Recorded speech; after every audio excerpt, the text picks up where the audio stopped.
All right, today we are diving into what is arguably the absolute greatest post-war mystery in all of epic history. Look, we all know the story of the Mahabharata, right? We know about the massive, world-shaking battles, the incredibly complex strategies, and of course, the ultimate victory of the Pandavas. But honestly, the real story, the one that carries the absolute deepest philosophical weight, actually begins right after the death of Kurukshetra settles. So let's jump right into this explainer. So I really want to pose this question directly to you. What actually happened after they won? Think about it. The Pandavas finally achieved literally everything they fought for: the kingdom, the absolute respect, the ultimate undisputed victory. Yet, just a few short years later, they abandoned their hard-won thrones, took off their crowns, and literally walked on foot towards their own certain deaths. I mean, why on earth would the ultimate victors do something like that? What could possibly force them to leave the whole shebang behind? Well, to figure that out, we actually have to look far away from Hastinapur. And that brings us to Section 1, the destruction of Yadavansh. The answer to our big mystery lies on the coast, in the incredibly prosperous city of Dwarka. Now, to anyone looking in, it seemed like this place of endless celebration, right? A golden, invincible city founded by Sri Krishna himself. But the era was quietly ending, and destiny had written a brutally violent conclusion. It actually all started with a terribly arrogant, kind of foolish mistake. A group of Yadava princes decided it would be hilarious to mock some visiting, highly respected sages. They dressed up a young boy as a pregnant woman, went up to the sages, and laughingly asked if the quote-unquote baby was going to be a boy or a girl. Huge mistake. The sages used their divine vision, saw right through the prank, and they were absolutely furious. They cursed the princes on the spot, declaring that the boy wouldn't give birth to a son or a daughter, but to a solid iron club. And that very club would be the absolute destruction of the entire Yadava clan. And, as you might guess, that curse manifested. Now, notice how they immediately tried to cheat fate here, and how spectacularly it backfired. The king panicked and ordered this cursed iron club to be ground into fine powder and just tossed into the sea. Problem solved, right? Out of sight, out of mind, wrong. That powder washed right back up on the shore and grew into this totally ordinary-looking, strange grass. Fast forward a bit, and the entire Yadava clan gathers at a place called Prabhas for a massive festival. Things got completely out of hand. Fueled by heavy intoxication and some really bitter, deeply rooted old rivalries, a massive, chaotic brawl broke out. When they ran out of actual weapons, they rushed to the shore and started ripping up that very grass. And the exact second they used it, the cursed grass transformed directly into deadly iron clubs in their hands. In a matter of mere hours, this great, invincible clan entirely wiped itself out. It was a complete tragedy. Fathers turned on sons, brothers on brothers. So this tragic event perfectly sets up Section 2, Sri Krishna's departure. Amidst this absolute unthinkable massacre of his own family, Sri Krishna stood there in complete silence. He knew this was the unavoidable plan of time, a completely necessary transition between eras. Seeing this, his older brother Balarama realized their earthly purpose was totally done. Balarama literally just sat down, closed his eyes, and from his body emerged the divine white serpent, Ananta Shesha, peacefully departing into the ocean. After that, Krishna retreated deep into a forest. He sat in profound meditation beneath a large tree, resting his right foot up on his left knee. And right at that very moment, a hunter named Jara was sneaking around looking for prey. Seeing just the slight, shiny movement of Krishna's foot through the dense bushes, Jara mistook it for a deer and fired a fatal arrow.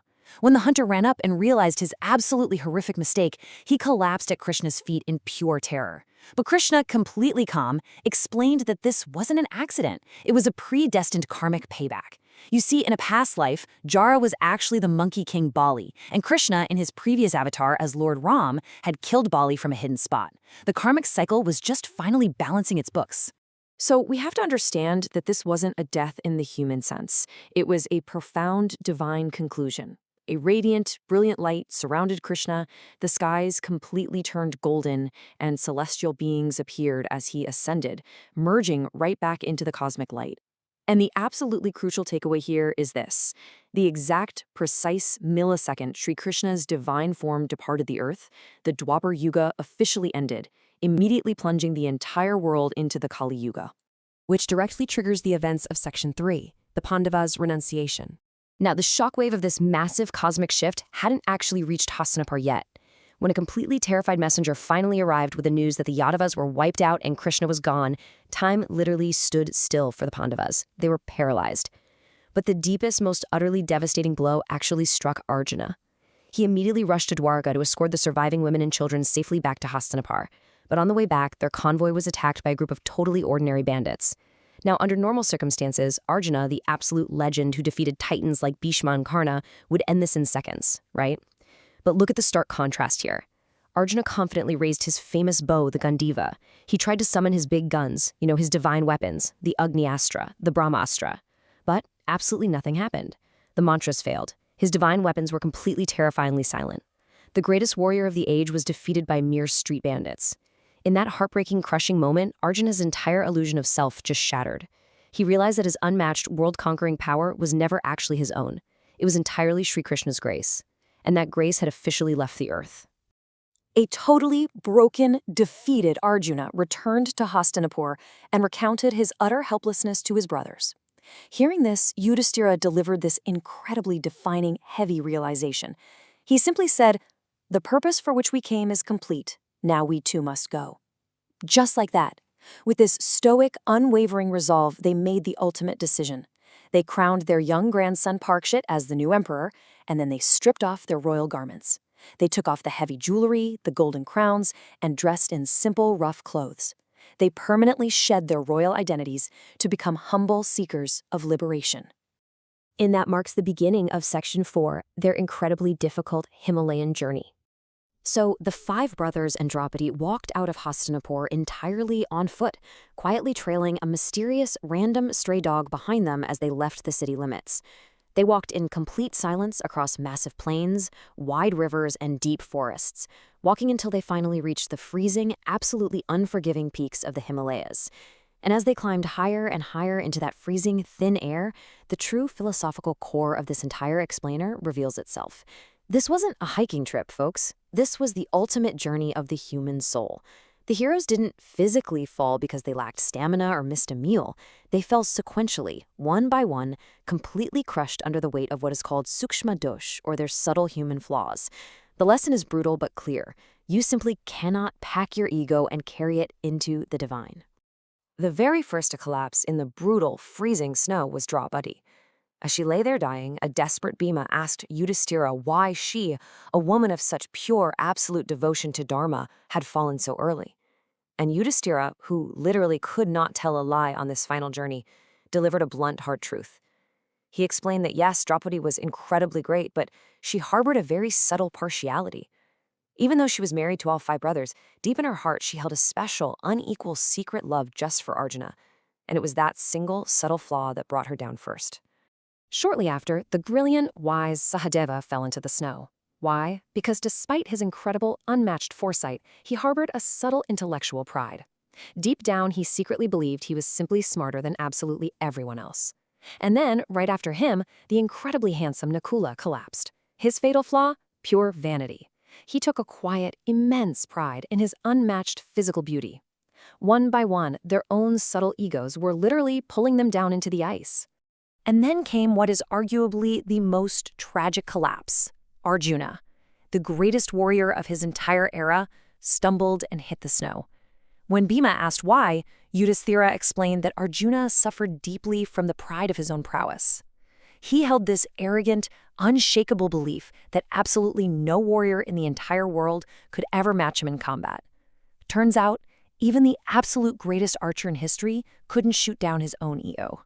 Finally, it was Bhima's turn, the unstoppable man with the strength of 10,000 elephants, whose very roar literally made entire armies tremble and flee. He found his massive, powerful body just completely giving out. As he fell, he asked Yudhisthira why this was happening to him. The answer was pretty simple. Bhima never, ever truly let go of his deep arrogance regarding his brutal, unmatched physical strength. Before taking his final breath, Bhima looked up at Yudhisthira and just smiled, fully acknowledging that Yudhisthira was always the superior brother, simply because he was the only one who had actually conquered himself. Which perfectly sets the stage for our final chapter, Section 5, Dharmaraja's final test. And then there was just one, Yudhisthira walked on, completely and utterly alone in the blinding white snow, save for that loyal, mysterious stray dog that just never stopped following him. The tension in this moment is absolutely palpable. He had lost his beloved wife, his 4 mighty brothers, his entire world, and finally he reached the absolute peak, standing right at the very gates of heaven. Suddenly, the skies cleared up. A magnificent, glowing, golden chariot descended from the clouds, driven by Lord Indra himself. Indra warmly welcomed Yudhisthira, telling him his incredibly grueling journey was finally complete, and he could enter heaven right then and there in his mortal body. But Indra laid down one non-negotiable strict condition. He said, "The dog cannot come. You must leave the dog behind." Talk about the ultimate moral dilemma. After losing absolutely everything, paradise is literally just one single step away. All he has to do is turn his back and abandon a stray animal. But Yudhisthira looks Indra dead in the eye and delivers this incredibly defining, powerful statement. He says, "If getting into heaven means leaving my loyal companion behind, I reject such a heaven. I will not go to a place where I must abandon my Dharma just to enter." He flat out chose absolute loyalty and righteousness over eternal, guaranteed paradise. No hesitation. And the very moment he said those words, the heavens went completely silent.